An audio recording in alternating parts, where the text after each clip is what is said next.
잘 살게. 제가 예전에 직장 생활을 할 때 네. 실제로 2년 동안 귀농을 한 적이 있어요. 예, 이 주말 농장 정도가 아니고 약 3,800평. 그러니까 우리나라의 당시에 농민들의 평균 경작 면적이 2,700평일 때니까 상당히 많죠. 욕심을 내셨네요, 욕심. 농장 주시네. 직장 생활을 하다 보니까 주로 토요일, 일요일 날 하게 되는데 농사일이라는 게 끝이 없어요. 아, 그럼요. 그 일이 안 끝났을 때는 차 라이트를 켜놓고 새벽 1시, 2시까지 일을 하게 되거든요. 아, 불이 없으니까. 일할 때는 몰라요. 그런데 끝나고 올 때 다리가 후들거려서 브레이크를 못 밟아서 오는 적이 있어요. 아이고, 이게 뭐야, 이게, 아유. 그래서 제가 그때 깨달은 게 있습니다. 뭐죠? 농사는 네. 죽기 살기로 하면 죽는다.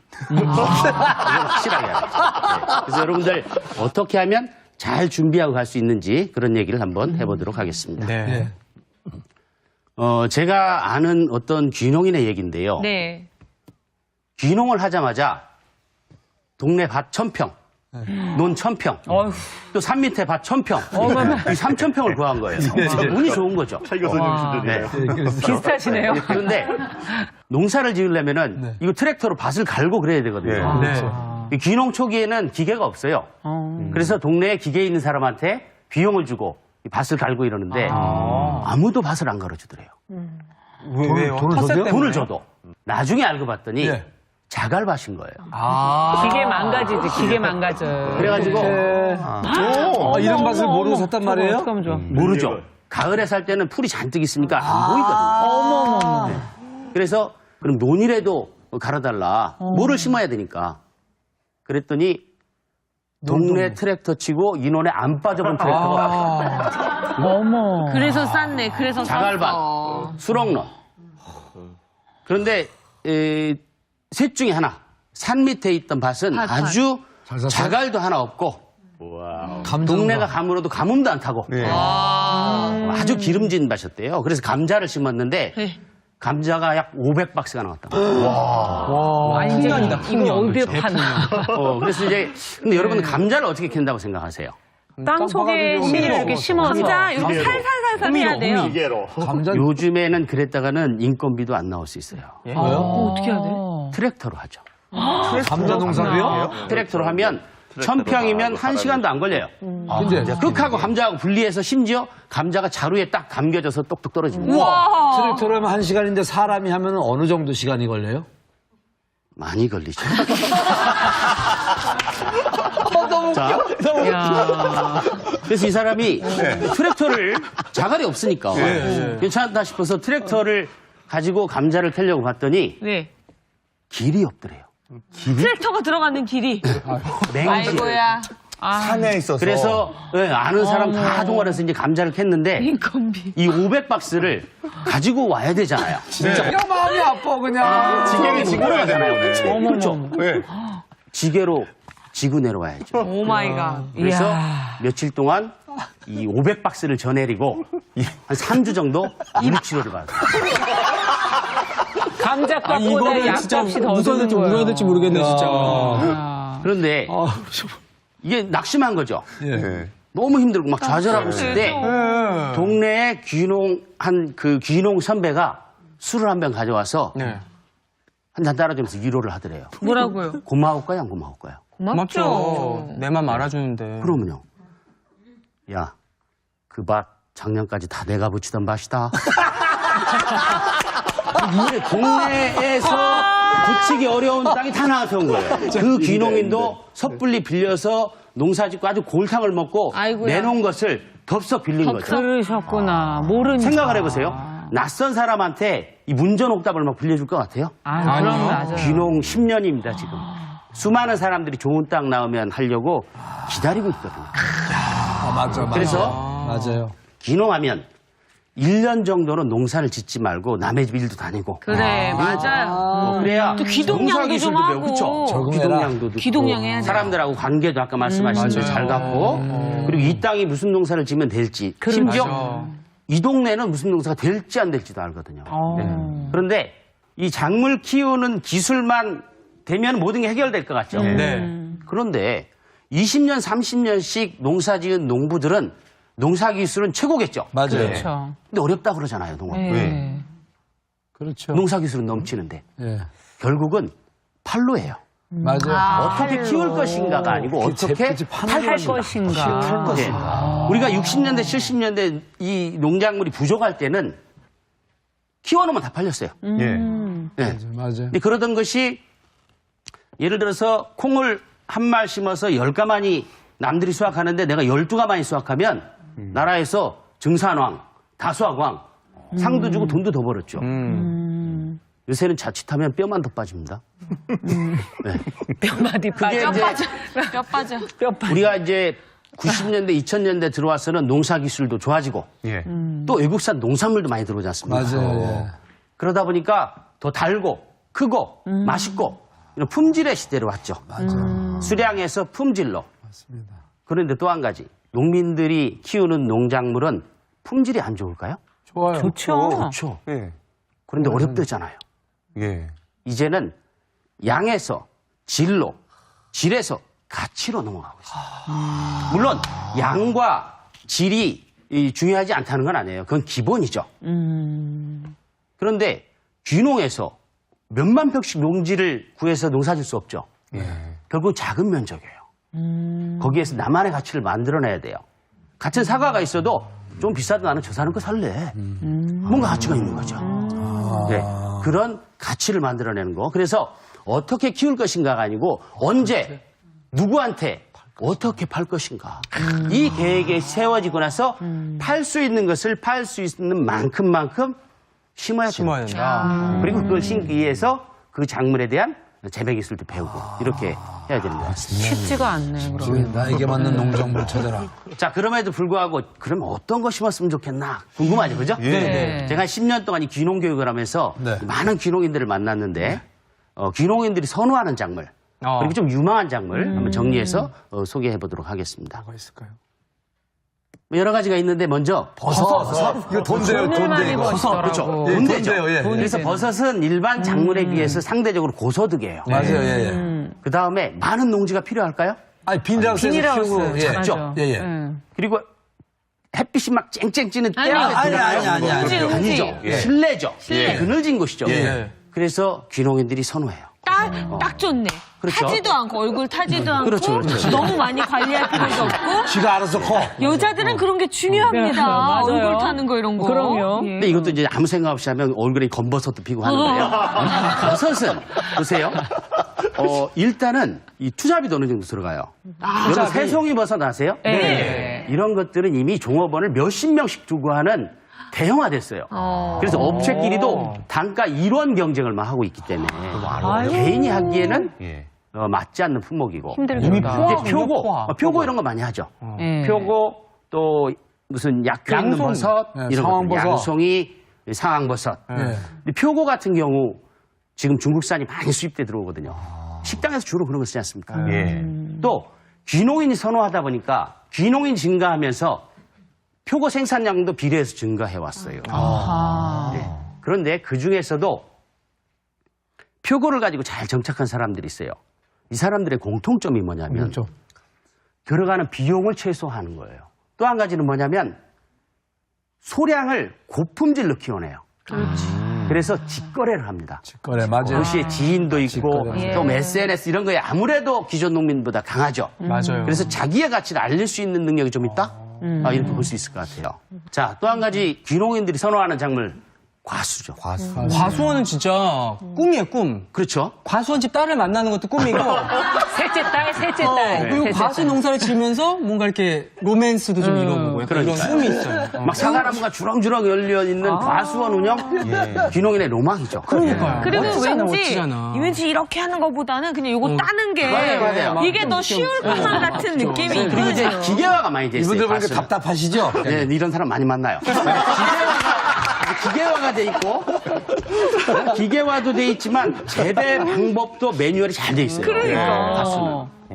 그 다음에 여러분 상추를 키우면 택배로 서울에 있는 최시중 아나운서가 사줄 수 있을까요? 아유. 상추 한 방, 다 어렵죠. 말라요. 수박을 키우면요. 보낼 수 있어요. 택배로? 무거워서 안 돼요. 택배 안 돼. 택배 안 돼. 그러니까 상추나 수박 이런 거하고 달리 과일은 택배로 보낼 수 있어요. 사과 한 상자. 그래서 대한 귀농인들이 상자. 직거래할 수 있다. 이게 가장 큰 매력이죠. 그렇죠. 이게 장점이고 네. 단점도 약간 있어요. 단점 뭐냐면 투자비가 많이 들어요. 비싸죠. 예. 땅 사야지, 그래서- 나무 사야지. 그렇죠. 기다려. 대략 초기 수령이지. 투자 비용이 묘목, 나무 사서 심어야죠. 또 이렇게 유인하는 시설 해야죠. 네. 농기계도 사야죠. 일단 투자비가 시설 투자비가 한 5, 6천 들고 채소하고 달리 과수는 한 번 심어놓으면 10년, 20년 가잖아요. 야, 그렇지. 그런데 내 좋네요. 땅에서 해야 돼요. 내 땅에서. 예. 그러려면 과수원 하려면 아무리 시골이라고 해도 평당 10만 원 정도는 하거든요. 아이고. 근데 부부가 할 수 있는 경영 규모라는 게 있어요. 모든 작물이. 네. 사과는 약 2,000평 정도. 아. 그럼 땅값만 2억이죠. 아까 시설 투자비가 한 5, 6천 된다고 그랬죠. 예, 2억 5천. 그리고 사과나무 심자마자 사과가 열리나요? 안 열려요. 안 열려요? 3년은 기다려요. 3년. 그럼 3년간의 생활비. 소비가 힘들겠네. 시골에 집이 있으면 다행인데 없으면 집도 줘야죠. 그러니까 그런 정도 비용을 고려해야 되는데 예, 여러 가지 장점이 있지만 투자비가 많이 든다. 비싸다. 네, 이런 부분을 이제 고려를 해야 될 것 같고요. 그러니까 집 줘야 되지. 뭐. 자, 또 한 가지는 특수작물입니다. 아, 이게 돈 이런 되죠. 게 돈이 되지 않나요? 제가 볼 때는요. 10명 중에 8명은 뭔가 특수한 거 없습니까? 그러니까. 이런 분들이 굉장히 많아요. 실제로 기농하려고 하는 분들이. 뭔가 뭐 구아바라든가 좀 우리나라에 그렇죠. 없는 것 같은 걸 좀 심어서. 그렇죠. 구아바 예를 드셨는데 네. 키우기도 특수하게 어렵습니다. 그렇지. 판매도 특수하게 어려워요. 그러니까 농촌진흥청, 농업기술센터 이런 데 가도 구아바 담당 있습니까? 없어요. 아, 농촌진흥청에 가서. 없죠. 그래, 해외에서 모셔오야 돼. 구아바 키우는 무슨 자료가 있습니까?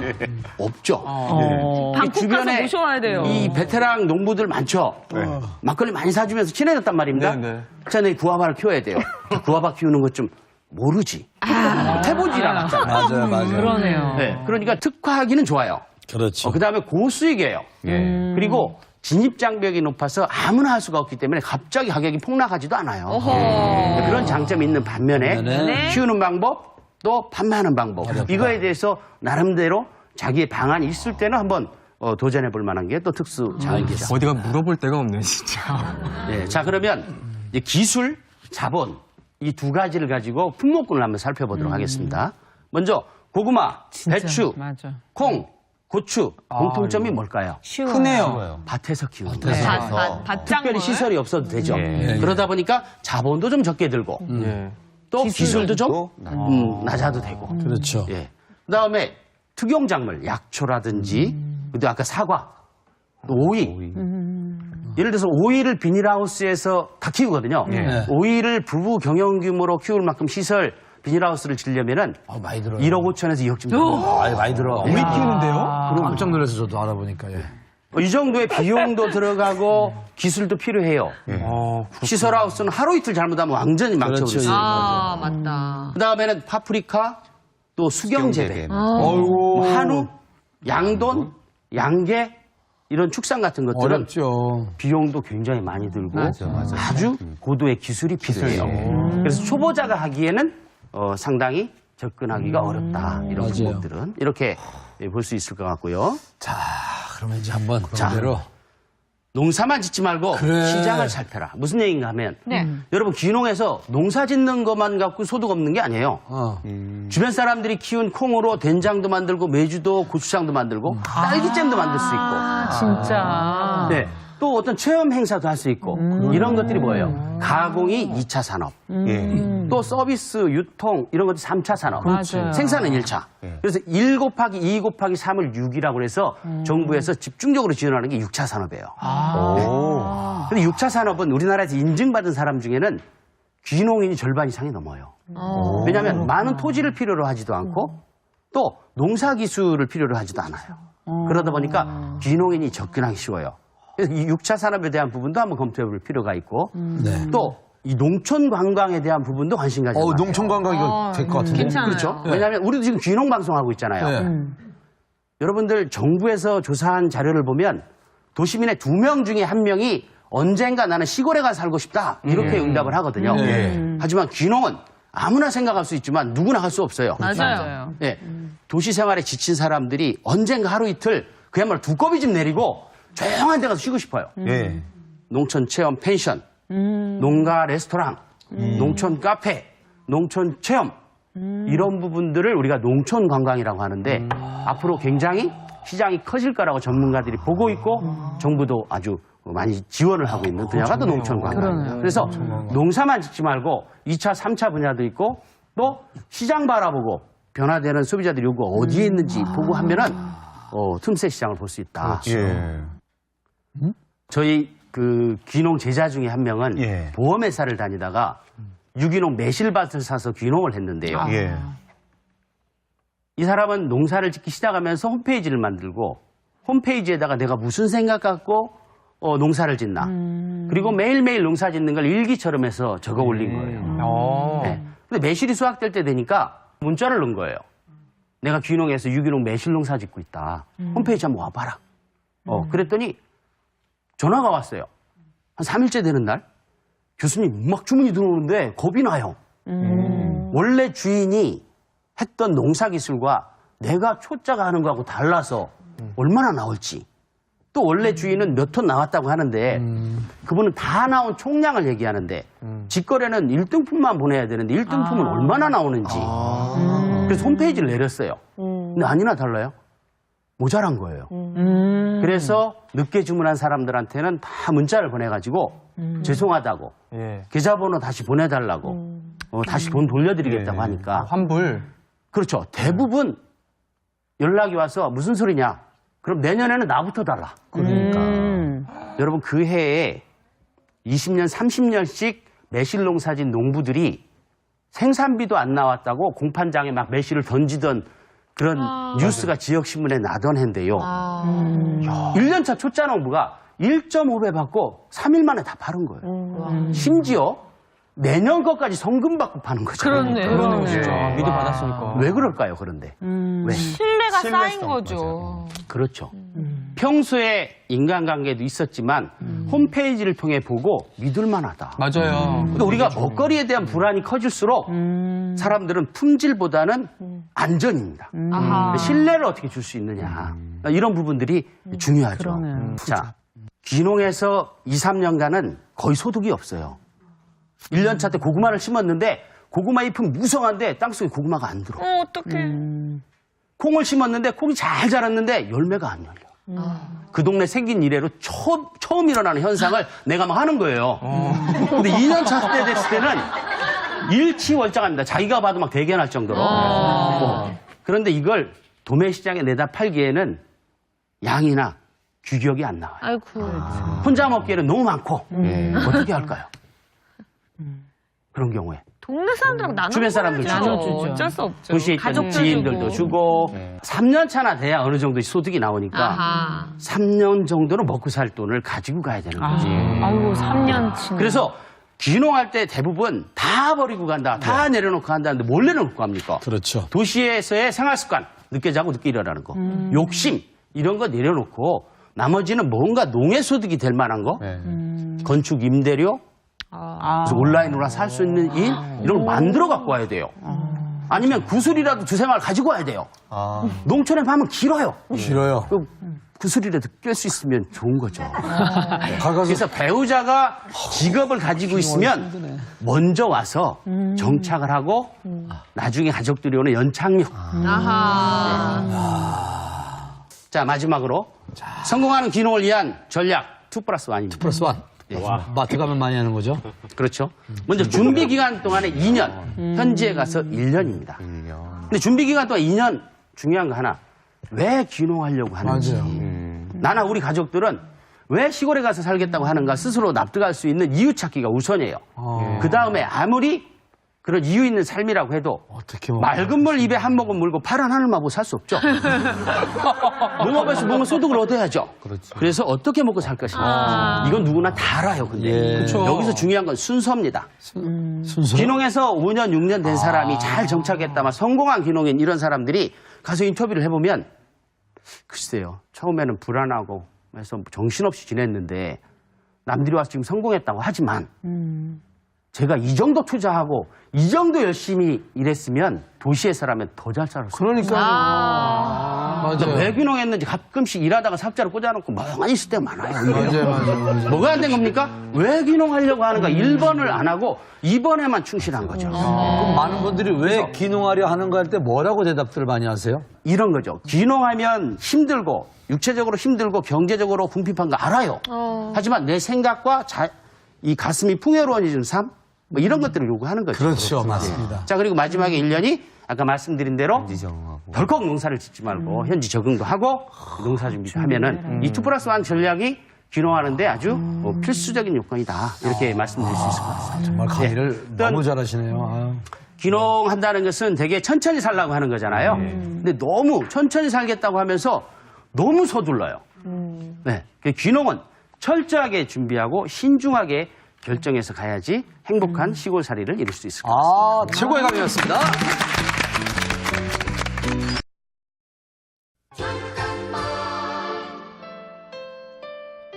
안녕하세요. 천안연암대학 신환경영학과 교수 최상원입니다. 귀농 귀촌을 준비하는 분들을 만날 때마다 왜 시골로 가려고 하십니까? 하는 질문부터 던집니다. 시골살이는 육체적으로도 힘들고 경제적으로도 다소 궁핍한 생활을 각오해야 합니다. 귀농 귀촌을 실행하기 전에 반드시 필요한 것은 왜 시골에 가서 살겠다고 하는 것인지 스스로 납득할 수 있는 이유 찾기가 우선입니다. 간혹 귀농에서 뭘 심어야 할지를 먼저 고민하는 분들이 있는데요. 누가 뭐라 해도 귀농의 첫걸음은 시골에 가서 사는 이유 찾기부터입니다. 얼마 전에 만난 한 귀농인은 가을 경치에 반해 귀농 지역을 결정했는데 1년을 지내고 나서는 눈이 많이 내리고 겨울이 추워 무척 힘들다는 푸념을 하더군요. 평생 살아갈 곳을 정하는 것이라면 그 지역을 가끔씩이라도 찾아가 사계절을 유심히 살펴봐야 합니다. 여행이나 텔레비전을 통해서 보는 것과 직접 생활하는 것은 전혀 다릅니다. 귀농지를 최종 선택하는 것은 봄, 여름, 가을, 겨울을 경험한 후에 신중하게 정해야 후회도 적습니다. 이왕 귀농을 하는데 넓은 대지에 그림 같은 집에 대한 꿈을 가진 사람들이 간혹 있습니다. 그런데 꿈은 꿈일 뿐 시골에서는 집을 최대한 작게 지어야 합니다. 도시에서보다 난방비나 유지비가 훨씬 많이 들기 때문인데요. 귀농에서 모두 갖춘 완벽한 시작이란 없습니다. 오히려 빈집을 빌려 살면서 마을 주민들이나 선배 귀농인들에게 조언을 구해가며 짓는 집, 그것이 가장 아름다운 집이 됩니다. 귀농을 했다가 실패한 경우를 보면 농사기술이 없어서가 아니라 농촌 사회에 적응을 못해서인 경우가 대부분입니다. 귀농은 단순한 이사가 아니라 사회적 이민입니다. 생활 방식이나 주변 사람과의 관계가 지금까지와는 전혀 다른 것으로 이동을 하는 것인데요. 성공적인 귀농을 위해서는 기존의 질서를 존중하면서 마을 사람들과 어울림을 우선으로 하는 겸손한 마음가짐이 무엇보다 중요합니다. 귀농에서 높은 농가 소득을 올리는 경우에 흔히들 귀농에 성공했다고 얘기합니다. 그런데 저는 생각이 좀 다릅니다. 시골에서는 돈보다 더 중요한 성공 기준이 있는데요. 한 귀농인의 차가 수로에 빠졌다고 칩시다. 그때 사람들이 달려오고 급히 트랙터가 와서 꺼내주고 있다면, 혹은 부침개를 붙여서 이웃과 담장 너머로 주고받는 사이가 되었다면 그것이야말로 돈보다 더 귀한 진짜 성공한 귀농일지 모릅니다. 귀농을 준비하면서 보일러 술이나 미용 기술을 배우는 분들이 있습니다. 귀농하면 마을 분들에게 도움이 되고 싶어서라는데요. 이런 일들이 대단치 않은 것처럼 보일지 몰라도 서로 이해하고 존중할 수 있는 의미 있는 연결고리가 됩니다. 농사기술에 조급해할 것 없습니다. 이런 분이라면 마을 사람들이 농사기술을 가르쳐주는 것은 물론이고 농사를 대신 지어주다시피 할 것입니다. 귀농인의 절반 정도가 대략 1년 정도 고민하다 귀농을 결정한다고 합니다. 그런데 저는 3년 정도의 시간이 필요하다고 봅니다. 도시에서의 2년 동안은 귀농의 이유 찾기와 어디서 어떤 농사를 지을지를 고민하고, 나머지 1년은 현지로 귀농해서 일손도 돕고 농사 기술을 배우라고 당부합니다. 천천히 살려고 귀농하면서 너무 서두르고 있는 건 아닌지 보다 신중하게 고민하고 결정해야 합니다.